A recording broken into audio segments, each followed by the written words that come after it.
Thank you so much, Mr. Chairman. My crack staff delivered a top-notch presentation for me today, but I just want to speak from the heart for just a moment here. I was the chairman of an identical measure. I was the chairman of the Human Rights Committee in Cook County in Chicago of an exact duplicate measure that I sponsored and passed in Cook County. Now, Cook County has 5 million people. It is one of the largest budgets in the country. It has a population greater than most states. And it's just fascinating to watch the doomsdayers who talk about doing these things and what it means morally and financially to our governments. To all the municipalities and the businesses that have passed this sort of measure, it has meant nothing but maintaining a high-quality workforce and maintaining an environment that speaks of justice and equity for everyone. It didn't break anyone's budget, didn't come close. It still maintains extraordinary, widespread public support, and it was the right thing to do. But I'm still struck by things that are said about it. For anyone who's faced the kind of discrimination that gays, lesbians, bisexual, transgender community have dealt with, to be called a select group must be a tragic comedy. We just passed a very important measure dealing with hate crimes. To say, oh, what a great select group.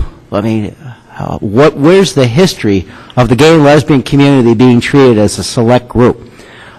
It's just extraordinary. Rather, it is a group of Americans which have been discriminated against for all time. And if that passes as being a select or privileged group, I mean, leave me out. It's hard to fathom. And for those who evoke the concept of what a traditional marriage is, I would just respectfully suggest we're not talking about strangers here.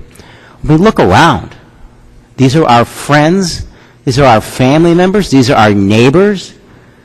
I would suggest if you're going to evoke and try to create a theocracy here, that most of those involve incorporating it and involving everyone and caring about everyone. So it's very tough when you start deciding, I'm the one who's going to decide what's traditional and not you. It's hard to watch that, especially when you know people in 20 and 30-year gay, lesbian, bisexual, transgender relationships. I'm reminded of something. I feel like at some point we're switching sides here, and I say this with the greatest respect. I think of Barry Goldwater. Barry Goldwater, who said, you don't have to be straight to shoot straight, talking about supporting gays in the military. But he also took it a step farther. He said the traditional conservative movement was about keeping government out of people's lives. I think I've heard that before, that we shouldn't have Big Brother telling people how they should feel or what they should do.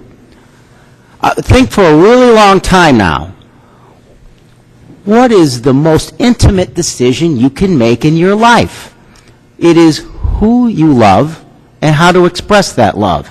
So now we're going to be the arbiters of that.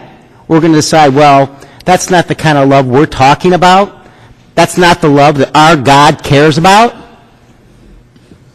I think you're really stepping over a major source there if you think that's okay. It's extraordinary to watch.